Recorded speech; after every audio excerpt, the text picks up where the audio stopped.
أولا السلام عليكم ورحمة الله وبركاته. daawadayaal kusoo dhawaada channelka aqoon official.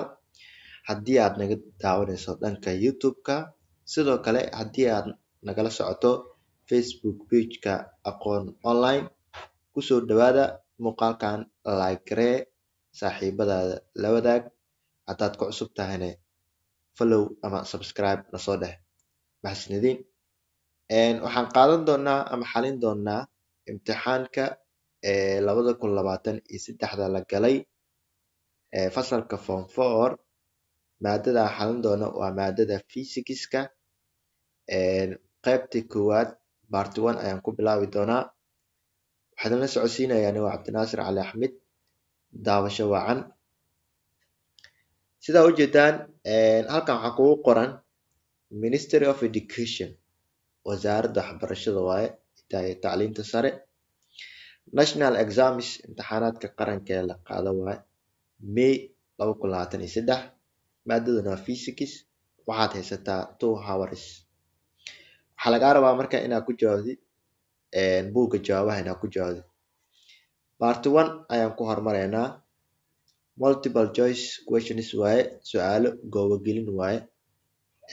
numberka koowaad haddii aan fiirino, su-aasha koowaad, an invisible energy, tamar aan la arkaynin waaye, invisible, which causes, kaasoo sababaya, in us, aniga wuxuu noo sababayaa markaa a sensation of vision, dareen aragti ayuu noo sababayaa.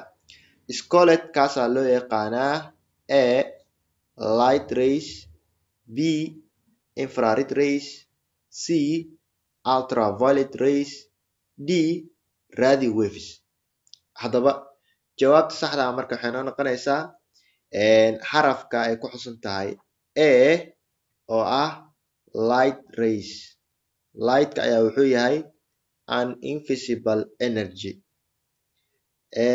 haddii aan fiirino numberka ku xiga ee labaad, su-aasheeni labaad, haddii aan fiirino, each of the following, midkan soo socda, mid walba oo ka mid ah kuwan soo socda, is a source of light, waa ilaha laga helo iftiinka ayuu ka mid yahay. kuwan soo socda wuxuu ka mid yahay ilaha laga helo iftiinka ayuu ka mid yahay, except marka laga reebo, marka midka laga reebo ayaan fiirinaynaa, aan ahayn source of light, aan ka mid ahayn intaan. a waxaan haysanaa sun, b fire, c gyre, d light bulb. marka waxaan haysanaa qorax, deb, kursi iyo nal. waxaan ka dooranaynaa marka midka aan ahayn source of lightka, aan ka mid ahayn ayaan ka dooranaynaa. xarafka aan ka dooranayno waa xarafka c ayaan ka dooranaynaa, oo jeer ah kursiga. source of light ka mid maaha.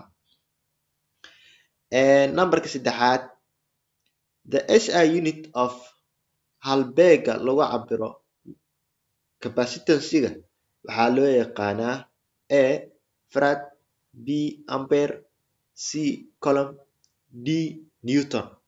haddaba jawaabta saxda ah ee aan ka dooranayno waa xarafka a oo farad ah ayaan ka dooranaynaa.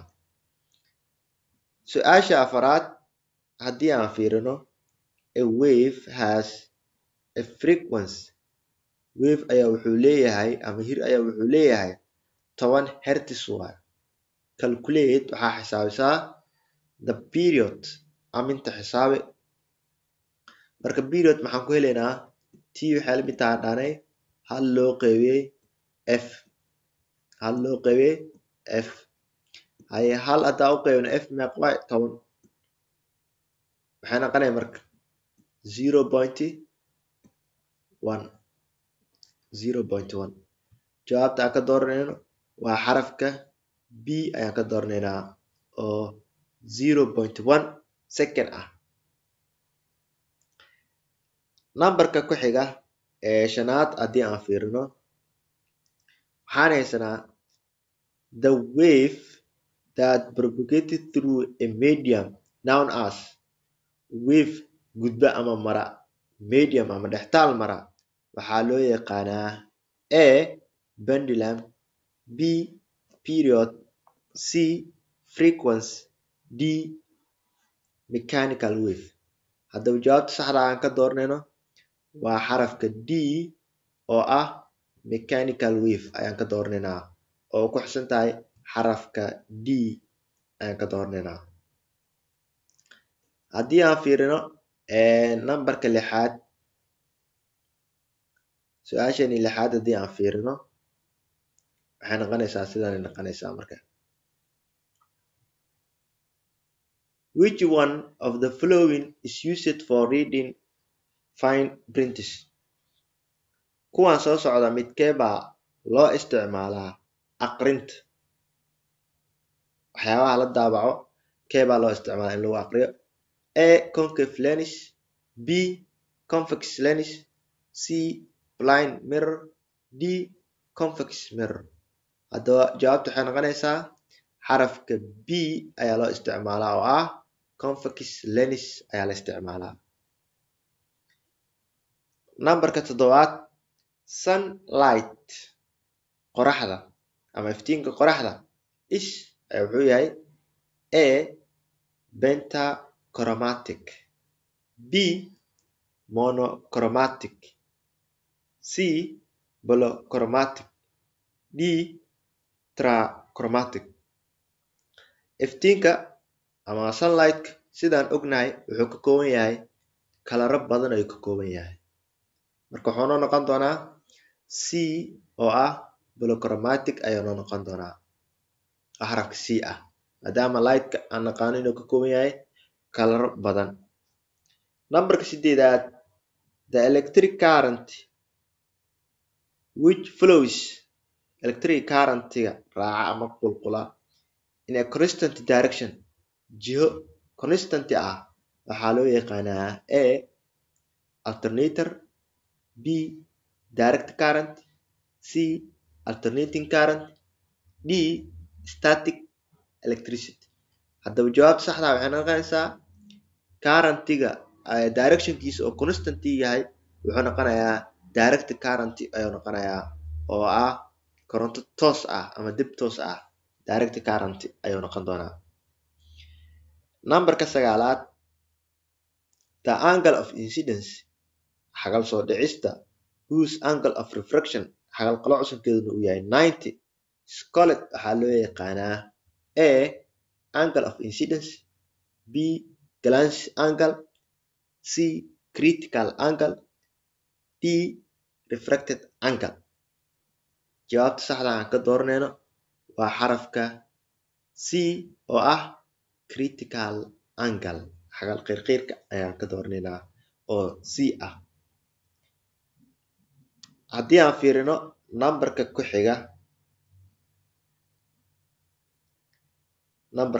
haddii aan fiirino a pipe that is open at both ends is called tubo ka furan labada dhinac